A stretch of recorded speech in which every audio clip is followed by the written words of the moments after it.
This is Nick. This is Jack. It's Wednesday, June 22nd, and today's pod is the best one yet. Best we've ever done. DBOY. Now, DBOY. he's a 9, but he thinks guac's included. He's a 7, but he just raised interest rates. He's a 4, but he listens to the best one yet. Sounds like a keeper. Jack, what's our first story? Kellogg, the sultan of cereal, is splitting up into 3 different companies. Because get this, Yeti, snacks are eating the entire food industry. For our second story, Instagram just made a huge change to your feed.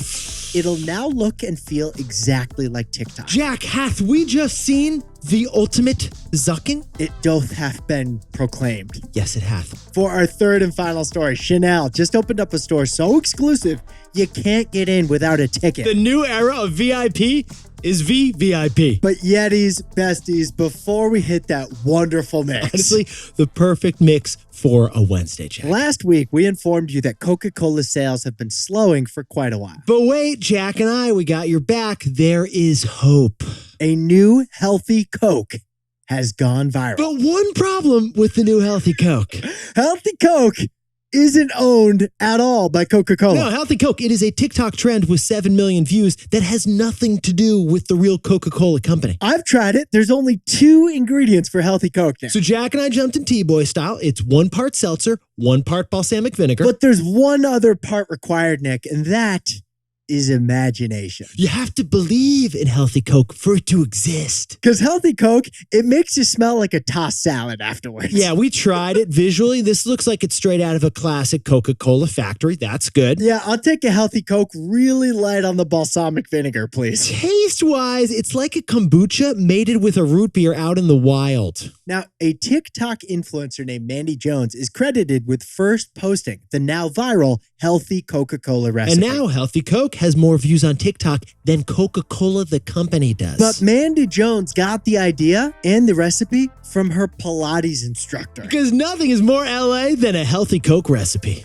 Now, Nick and I tried it. You can make it at home. It's pretty easy. Straightforward. It tastes better to your brain than it does to your tongue. Like, Jack, I'm not consuming aspartame, and I'm happy about that. Yeah, but your taste buds kind of wish you were consuming aspartame. Yeah, so Yetis, hold the LaCroix, give it a try. Let us know what you think at T-Boy Pod. Is Healthy Coke the best one yet? Or is it a Coca-Cola? Let's hit our 3 stories. Let's hit it. 15 years before this song, 2 boys from the Northeast met in the dorm. They had an idea that caused a cultural storm. It's the best one yet, but the best is the norm. Jack, Nick, that's it. I don't even think they need to practice. 50%, that's a fat tip. T-Boy City on your list. If you know, you know, cause we ready to go. We can't wait no more, so just start the show. Start the show. For our first story, Kellogg Corp is breaking itself up and it's disowning cereal. Because executives just want the snacks, and cereal ain't no snack. All right, Jack. I'm no English major, but I believe it was Robert Frost who said, "What is Kellogg without cornflakes?" Highly doubtful the accreditation of that We'll quote. fact check But it tomorrow. John and William Kellogg, this one's fully vetted. They invented the cornflake cereal back in 1894 Michigan. That same year, those brothers, the Kellogg brothers, co-founded what would become the Kellogg Cereal Company. One of the Kellogg brothers was a medical doctor, and the other was a religious man. And both were hungry. So it makes sense that their company convinced Americans it was medically sound to religiously eat sugar cereal every morning. I mean, Jack, I gotta have my Pops.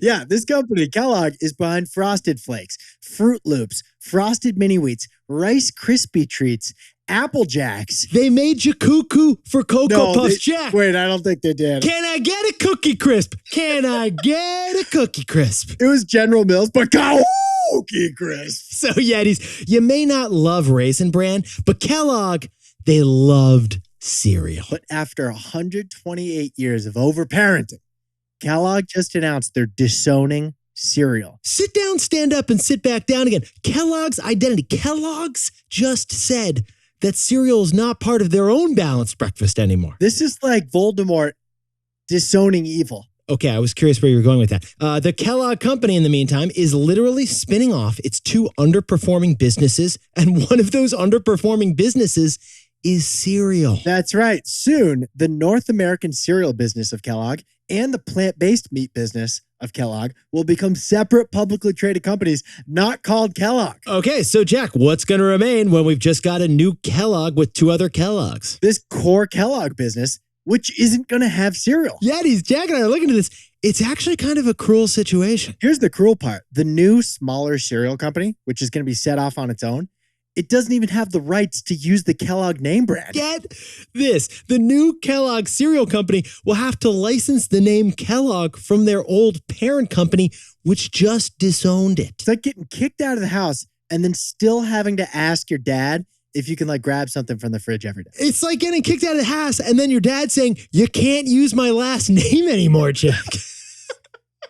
But you must for your business, so you have to pay him every day to use it. Now, Kellogg says it's time to separate. It just doesn't make financial sense to live under one roof with all these different food businesses. Nick and I looked at it. Kellogg's stock is actually up this year and rose even more on news that Kellogg is getting rid of cereal. So, Jack, what's the takeaway for our buddy Tony the Tiger over at Kellogg? It's a Mugatu moment. Snacks, so hot right now. Is it Mugatu or I guess is it Hansel? Hansel, so hot right now. Yetis, dirty secret about Kellogg. Turns out Kellogg wasn't even a cereal company anymore. 80% of Kellogg's business is actually now snacks. And yesterday, Kellogg's explained why they're getting rid of the other 20% of their business, which is cereal. It's pretty simple. Snacks are the fastest growing segment in food, and that's what they want to focus on. 80% of their business is Cheez-Its, Pringles, Nutri-Grain bars, RX bars, Pop-Tarts, and other snacks. Jack, I still got a Maple RX bar stuck in my molar from the other day. It's a chewy treat. And thanks to a recent combination of nostalgia, indulgence, and people being on the go, snacks are selling big. In fact, get this. Kellogg's snack news from yesterday wasn't even the biggest snack news yesterday. Jack, what was it? Oreo's owner Mondelez just acquired Cliff Bar for $2.9 billion. Cliff Bar, like the first protein bar you tried 12 years ago and you didn't know what it was with all those seeds. And 2 years before that, the candy giant Mars, which has M&Ms, they bought Kind Bar for $5 billion. The one with the chocolate on top and like a bunch of the cashews. Your wallet is getting pinched by inflation right now, but snacks, they aren't getting pinched. In fact, this new trend hit a whole new level yesterday. Snacks, so hot right now. For our second story, we have a warning for you. The ultimate zucking is afoot. Facebook's apps are knocking off TikTok entirely. The brilliance of TikTok was replacing friends with recommendations. Yetis, 1 week ago, The Verge reported that Facebook was changing its algorithm to take on TikTok. Yeah, Facebook has honestly just copied so many features. Jack, we could do like a deep dive pod convention over at South by Southwest about this for 6 hours. Instagram stories, Instagram Reels, Facebook groups, Facebook gaming, Facebook Marketplace, Facebook dating. Zucking here, zucking there, could be a Dr. Seuss everywhere. All those Facebook features were innovations of other companies, and Facebook copied them. Yeah, but this situation, Jack and I have just noticed, this is more than your standard zucking. Facebook is changing what is core to Facebook. Your friends. Facebook is getting rid of your friends. Besties, your feed will no longer be populated by friends you follow. Instead, it'll be populated by randos going viral. We saw it firsthand on our T-Boy Pod Instagram account this past weekend. Okay, this is where things got, can we say personal, Jack? Sure. Because it got personal. All right, T-Boy Pod, at T-Boy Pod. That is our business account for this podcast. We got 5,000 followers. You should come join us. But we only follow 2 people. That's right. We only have 2 follows. We followed T-Boy Jack, which is me, and Nick of New York, which is Nick. Yeah, this is Nick, this is Jack, and so we follow those 2 people. And since we only have 2 follows on Instagram, the main feed when we log in from our T-Boy Pod account, the main feed is super stale and super boring. Because it's literally just whatever the last thing Jack or I posted was. That's the feed. And we don't post that often. No. So yeah, it's a really boring feed. But then last Sunday, things changed for at T-Boy Pod. Our main Instagram account, when we log in, went completely berserk. Yeah. Our main feed became TikTok. Totally random posts from random accounts, all Reels videos, all of them suggested. We're watching people do this, that, 20 seconds off and on. It is freaky. I'm used to seeing a picture of my puppy and Nick's cake that he just baked. Instead, I'm seeing some flight attendant doing some dance while piloting an airplane. This is literally how we got the idea to do an intro on the healthy Coke story. It didn't matter that our account only has 2 follows.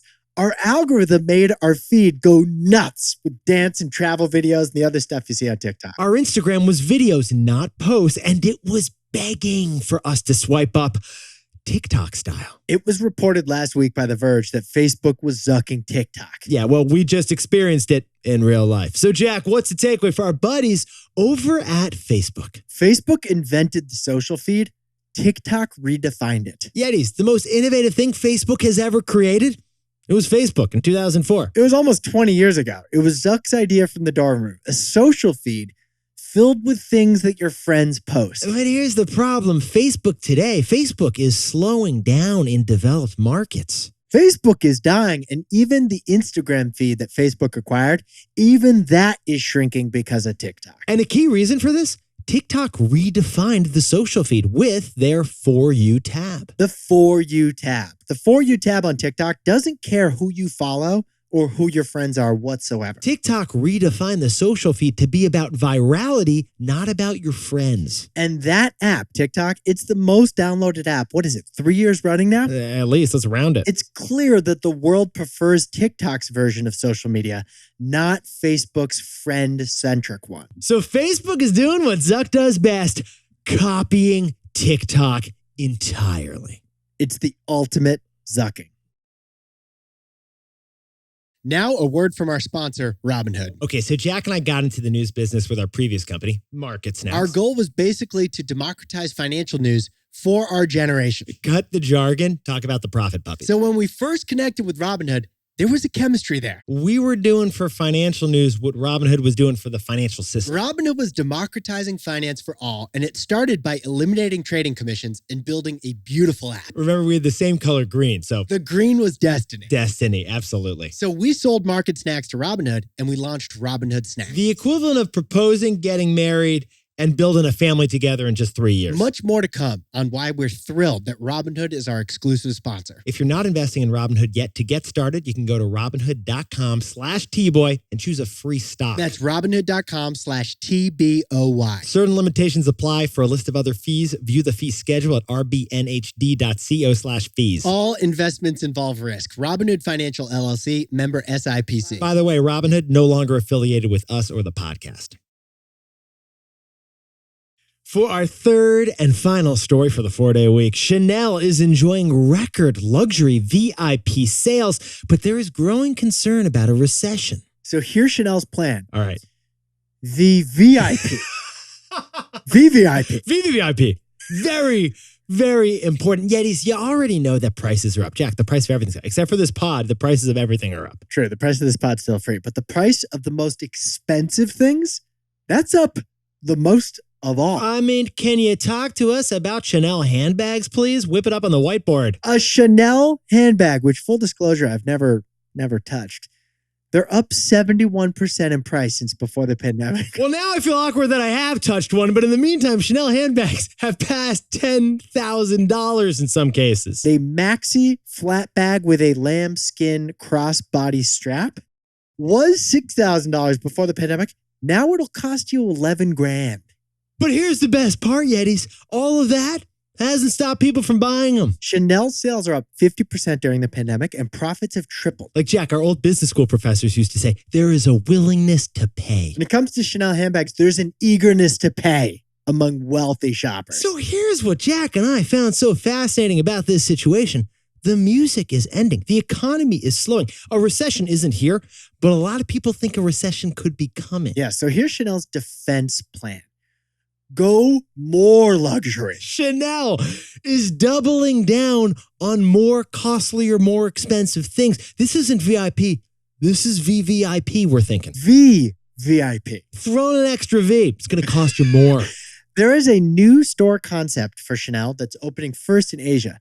And it is such an exclusive store, you can't just go in there. You have to be invited in advance and show a ticket. We're not talking about like some roped off section with a bouncer. This is an entirely separate store for elite Chanel customers that you have to get a ticket to. The entire store you get to roam by yourself. There's 0% chance You'll bump into some common folk in aisle 2. So you want some like rare leather cardigan good clutch? You can only get it at certain of these VVIP stores. That's right. These products are exclusive to the VVIP section. So the way Jack and I see it, Chanel is already charging so much for a single bag that they had to add a service on top of that bag just to justify the new high price. Buying an $11,000 bag feels pretty unjustifiable during an economic recession. On the other hand, Jack, a bag plus a palatial sales floor all to myself with a personal butler and a caviar lunch included. 11 grand? Sign me up. I'll pay 12 grand for that. Must be nice. So Jack, what's the takeaway for our buddies over at Chanel? Exclusivity is ironically limitless. Yeah, besties, there's another strategy that Chanel could do here, and it's so obvious everyone else is doing it. They could have done the opposite of what they did. In the face of a recession, just offer lower priced goods to get greater sales. Focus on all those first-time bag buyers who bought a bag during the pandemic for the first time with their new money. Yeah, focus on affordable luxury, Jack, so people can still indulge even while they're losing money. Like a recession special kind of thing. Instead, though, Chanel is creating an even more exclusive tier as the economy is slowing down. The rich are becoming a little less rich. Yeah. So Chanel plans to squeeze even more money out of the extra VVIP rich. So the way Jack and I see it, exclusivity is ironically limitless. Jack, can you whip up this complete balanced takeaway for us? Kellogg is disowning cereal to focus all its attention on snacks. Snacks, so hot right now. For our second story, your social media apps, they're not going to include your friends anymore. Yeah, because Facebook defined the social feed, TikTok redefined it, and now Facebook's zucking TikTok. For our third and final story, Chanel, it's opening stores we're not even allowed to go to. We're not even allowed to talk about it. This pod is going to get shut down. We're going to get sued. Because exclusivity is ironically limitless. We're not even allowed to talk about it. Now, time for the best fact yet. This one sent in by Jesse Breffel over in lovely Salt Lake City, Utah. The term riding shotgun, like dibs on shotgun, Classic. it's a car thing, right? It means when you sit next to the driver. Well, it turns out riding shotgun actually comes from back in the day when stagecoaches were the standard form of transportation. What is a stagecoach? It's like a car, but slow and no motor. Okay, the driver would assign an armed partner to sit next to him or her in the passenger seat. And their job was to protect the stagecoach from thieves by having a shotgun handy. Hence, riding shotgun. Historically, we should point out, the middle seat never really liked. Even back in the stagecoach stage, Yeah. people like said dibs, no middle seat. Yetis, you look fantastic today. And while you're not eating cereal, turn to the person across from you enjoying a snack and say, hey, HYHTBOY. Have you had the best one yet? Sharing this pod with your friends is how we grow best. If you know, you know. Nick and I, we'll see you tomorrow. And before we go, happy birthday to bestie Julian Roman over in Darien, Illinois. And happy birthday to Dahlia Chowdhury in Nashville, Tennessee. Oh, and Jack, Maxwell McDonald is having a ninja-themed birthday party in Fremont, Michigan. I had a ninja-themed birthday party when I was a boy. Are you yeah, kidding I me? did. Oh my God. I loved it. This is fantastic. I made a bunch of sneak attacks. And Dave Audio Sonnefeld, happy birthday down in Austin. Happy 29th birthday to Shanice in Los Angeles, California. And Brooke Pillow, happy birthday in Richmond, Virginia. And a special shout out to Emma Silverstein, a nurse from Long Island who lives in Manhattan now. Okay, during the toughest days of the pandemic, Emma showed up at work at her hospital every day, and she was in the cancer part of the hospital. During the first wave, during the second wave, during Delta, during Omicron, Emma was on the front lines. Emma, thanks for potting with us. This is Jack. Nick and I both own stock of Robinhood. Now, a word from our sponsor, Robinhood. So 4 years ago, we sold our company and we joined Robinhood. A lot of people asked, when did we decide that selling was the right move? So it was actually in our meeting with the co-founders, that's what sold us. Vlad and Beju, also former roommates, also met in college, also were hanging out in New York City's East Village after the financial crisis. And they just figured out how the financial system works. So Vlad and Beju saw that Wall Street bigwigs, they were getting their fees waived, and they figured out a way to waive commissions for everyone else too. So we saw a big, bold vision and decided to join these guys. That's where we spent the last 3 years until now. It makes sense now that Robinhood would sponsor our newly independent podcast. If you're not investing in Robinhood yet, you can get started by going to Robinhood.com/TBoy, choosing a free stock. That's Robinhood.com/TBOY. Certain limitations apply. For a list of other fees, view the fee schedule at rbnhd.co/fees. All investments involve risk. Robinhood Financial LLC, member SIPC. By the way, Robinhood is no longer affiliated with us or this podcast.